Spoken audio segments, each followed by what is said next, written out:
Hello, my name is Miguel Gomez. I'm part of the quantum chemistry class here on UC Merced, and I'm going to explain the particle on a ring theory. The model system for the particle on a ring theory looks like this.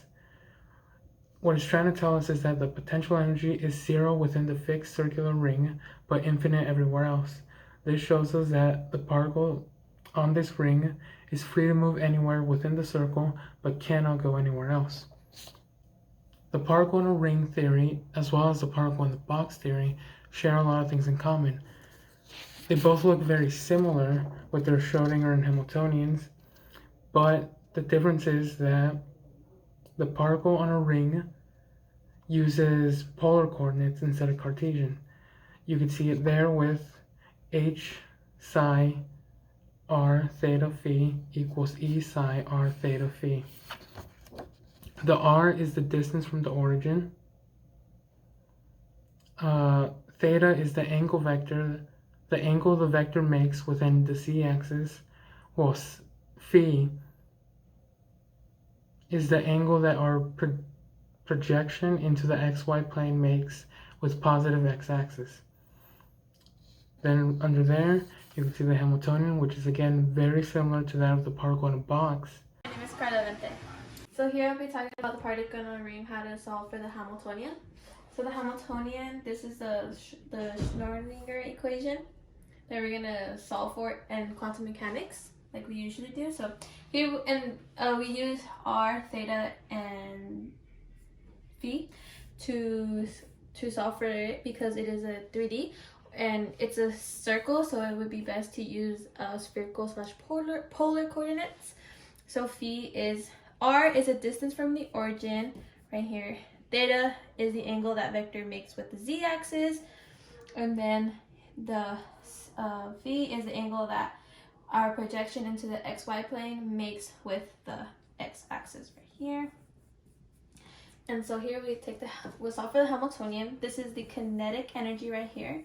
So this is the negative h bar squared divided by 2 and the mass of the particle with del squared, plus this is the potential energy right here, which is the V, which is r, theta, and phi.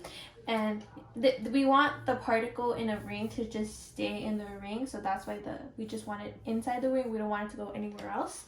So here we'll talk about the del squared. So del squared is 1 divided by r squared, and then all of this, and then this will all go to 0, these will go to 0, this will also go to 0, and then the simplified version will just give us the del squared equals 1 divided by r, big R squared, the derivative, the second derivative, so that will give us that. So r equals r sine of pi divided by 2 is equal to 1.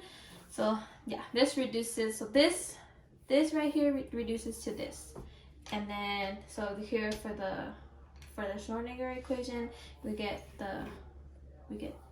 h bar, the wave function phi is equal to the energy of the wave function, and phi, all like phi right here. And then this is the Hamiltonian. This is the Hamiltonian that we got, which is the Hamiltonian equals negative h bar squared divided by 2m r squared and the second derivative. Hi, my name is Lorena Eisen, and I will be talking more about particle on a ring and its application. Particle in a ring is a valuable contributor to quantum mechanics when it comes to rotational motion. Further, in rotational spectroscopy, this model may be used as an approximation of rotational energy levels.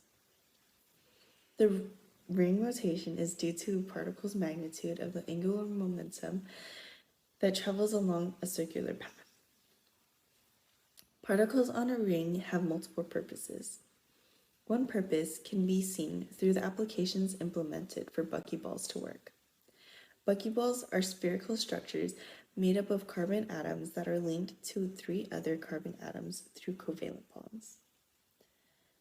Its spherical shape means it doesn't have boundaries that are saturated in hydrogen atoms. Since the hydrogen atoms can't be substituted, the buckyballs end up obtaining their original structures. That concludes our video on particles on a ring. Thank you so much for your time and for watching our video.